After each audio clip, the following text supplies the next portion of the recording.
ఆయన ఊరు, పోరాటం ఆయన పేరు. ఆఖరి క్షణాన చేజారబోయిన 60 ఏళ్ల ఆకాంక్షకు ఊపిరిలూదిన తెగింపు ఆయనది. ప్రాణాలు పోతున్నా పట్టకుండా సమైక్య సంఖ్యలను దించేందుకే కొట్టుకున్న గుండె అది. మలి తెలంగాణ పోరు చివరి అంకంలో సువర్ణాక్షరాలతో లిఖించదగ్గ పేరు అది. ఆయన ప్రశ్నిస్తే ప్రత్యర్థుల దగ్గర సమాధానాలుండవు. ఆయన సమాధానం చెప్తే మరో ప్రశ్న వేయతరం కాదు. అభిమానులకు అన్న, ఆత్మీయులకు పొన్నం, జనానికి గౌడ్ సాబ్.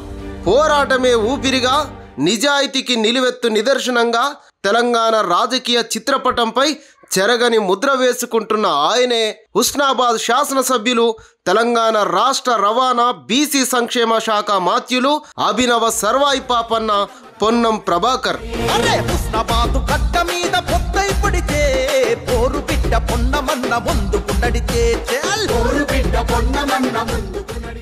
గెలిస్తేనే జనం, ఓడితే అనవసరం అన్నది నేటి చాలా మంది రాజకీయ నాయకుల స్వభావం. కానీ పొన్నం అందుకు విభిన్నం.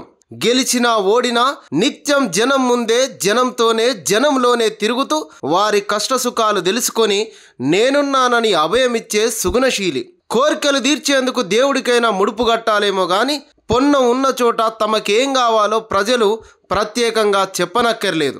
వారి అవసరాలు గుర్తెరిగి గుర్తుంచుకొని మరీ తీర్చే డైనమిక్ లీడర్. కరీంనగర్ ఎంపీగా తెలంగాణ కోసం సమైక్య పాలకులపై అలుపెరగని పోరాటం చేసిన పొన్నం స్వరాష్ట్రంలో 10 ఏళ్ల పాటు తెలంగాణ ద్రోహులతో తలబడి ప్రజాపక్షమై నిలబడ్డాడు.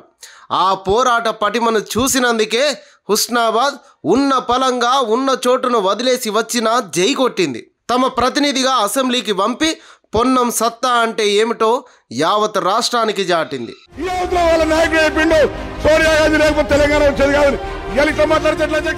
నిత్య ఉద్యమకారుడిగా ఆయనకున్న ఆ ప్రత్యేకతనే క్యాబినెట్లో బీసీ రవాణా శాఖను సంపాదించి పెట్టింది.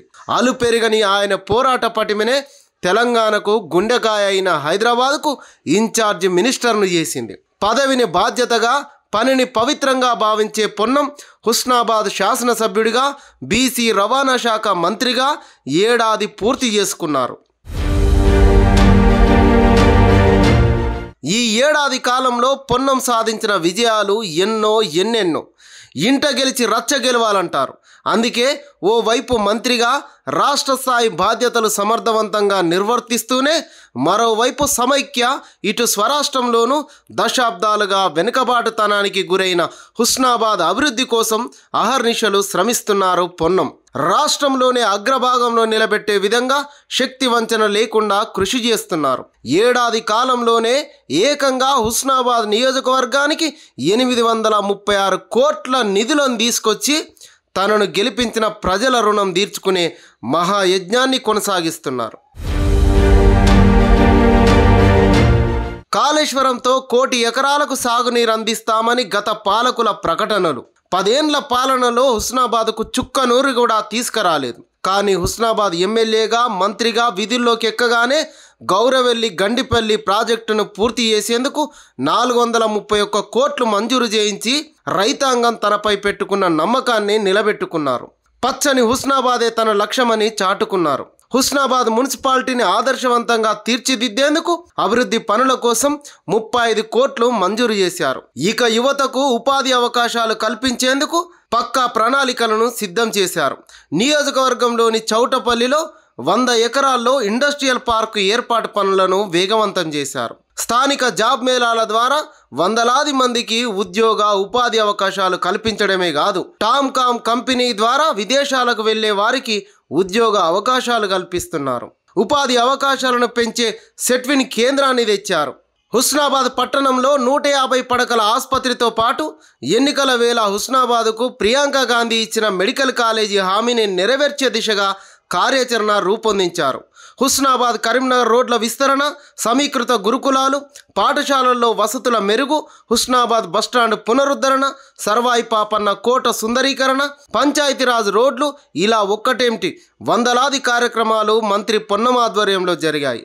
ఆ కృషి ఫలితమే నేడు నియోజకవర్గం రాష్ట్రంలోని ఇతర నియోజకవర్గాలకు రోల్ మోడల్గా మారుతుంది. మంత్రిగా తనకు కేటాయించిన శాఖల్లోనూ తనదైన మార్కు వేశారు పొన్నం. ప్రభుత్వం ఏర్పడిన వెంటనే ఆర్టీసీలో మహిళలకు ఉచిత బస్సు ప్రయాణం ప్రారంభించారు. ఇప్పటి వరకు దాదాపు 117 కోట్ల మంది మహిళలు ఉచితంగా ప్రయాణం చేసి 4,000 కోట్ల రూపాయల ఆదా చేశారు. హైదరాబాద్లో కాలుష్యాన్ని తగ్గించేందుకు 3,000 కొత్త ఎలక్ట్రిక్ బస్సులు తేవాలని ప్రణాళికలు రూపొందిస్తున్నారు. ఆర్టీసీలో చనిపోయిన కార్మికుల కుటుంబాల పిల్లలకు కారుణ్య నియామకాల కింద ఉద్యోగాలిచ్చి కార్మికుల పిల్లలకు జీవితంపై భరోసానిచ్చారు. రవాణా శాఖలో ఇలా తనదైన ముద్ర వేసిన పొన్నం బీసీ మంత్రిత్వ శాఖలోనూ చెరగని ముద్ర వేశారు. బీసీ సంఘాలు డిమాండ్ చేస్తున్నట్టుగా, రాహుల్ గాంధీ చెప్తున్నట్టుగా సామాజిక విప్లవానికి కులగణన గొప్ప మేలిమలుపు అవుతుందని కోరినట్టుగానే తెలంగాణలో కులగణన ప్రారంభమైంది. మేమెంతో మాకంతా వాటా అనే నినాదం వినిపిస్తున్న బీసీలకు 42% రిజర్వేషన్ అమలు చేసేందుకు పొన్నం ఆధ్వర్యంలో అడుగులు పడుతున్నాయి. ఎలాంటి ఆటంకాలు ఎదురవ్వకపోతే తెలంగాణలో చేపట్టిన కులగణన దేశానికి ఓ దారి చూపుతుంది. దేశవ్యాప్తంగా బీసీలకు బీపీ మండల్ ఎలాగైతే ఆరాధ్యుడిగా మారిపోయాడో తెలంగాణ చరిత్రలో పొన్నం స్థానం ఎప్పటికీ పదిలంగా ఉంటుందని చెప్పడంలో ఎట్లాంటి సందేహం అక్కర్లేదు.